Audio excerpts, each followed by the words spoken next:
Сәлеметсіңдер ме балалар? Бізде бүгін 4 ақпан, қыстың соңғы айы, аптаның жұма күні. Біз бүгін сабақта екі тақырыппен танысамыз. Мен шырын ішемін, я пью сок, сәбіз шырыны дәмді, морковный сок полезный.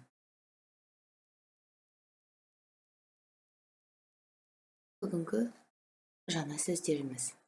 Жаңа сөздерді сөздік дәптеріне жазамыз, менімен бірге қайталаймыз.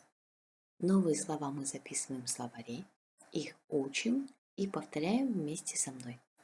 Тәтті – сладкий, дәмді – вкусный, қышқыл – кислый, пайдалы – полезный, ішу – пить, сәбіз – морковь, қызанақ – помидор.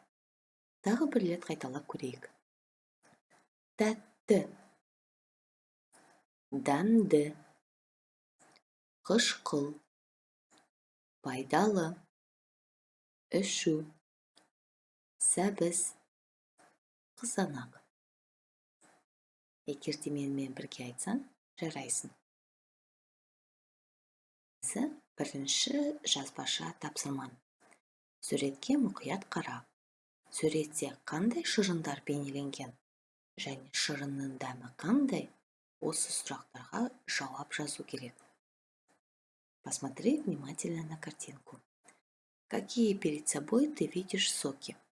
И какие они на вкус? Үлгі, пример. Мысалы, шырыны. Алма шырыны дәмді. Қалған 4 жеміс-жидекке сипаттама беру керек.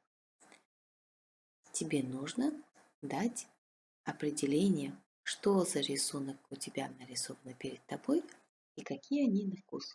Бұл жазбаша тапсырма. Это письменная работа. Келесі. Екінші тапсырмамыз. Мәтінді тыңдаймыз, оқимыз және менімен бірге. Біз үзілісте асханаға барамыз. Мы на перемене пойдем в столовую. Асханадан ішеміз. В столовой мы будем пить сок. Маған алма шырыны ұнайды. Мне нравится яблочный сок. Шырыны тәтті. Яблочный сок сладкий. Анар шырыны тәтті емес. Гранатовый сок невкусный. Келесі.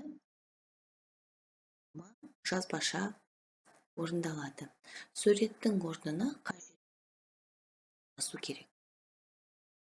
Сіздердің алдарыңызда бейнеленген, бірақ бір жерлерде сурет қадақ.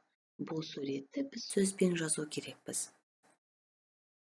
Перед тобой есть 4 вида сока. Тебе нужно написать вместо картинок словами. Бұл жазбаша орындалады. Это письменная работа. Келесі. Тыңда, қайтала, оқы. Не көріп тұрсың? Қандай жеміс бейнеленген? Бұл барлығы. Бұл қызанақ.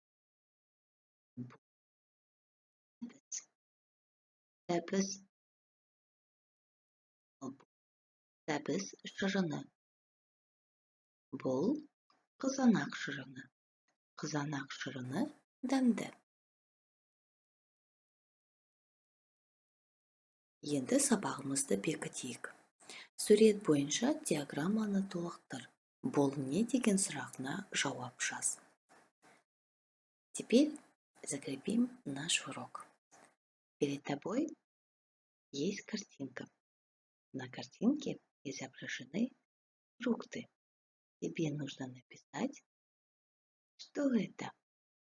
Какие фрукты ты видишь и какие соки ты видишь? Мысалы, бұл не?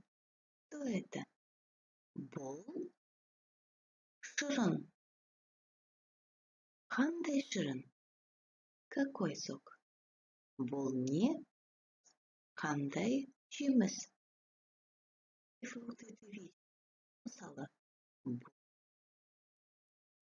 банан.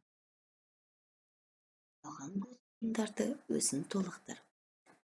Дополни. Ты видишь соки и фрукты. Это письменная работа. Сіздердің үй жұмыстарыңыз. Жаңа сөздерді жаттау, алма сөзін тәуелдеу.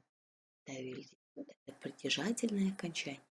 Менің, сенің, оның. Тебе нужно просклонять слово алма, яблоко. Сабағымыз аяқталды. Сау болыңыздар.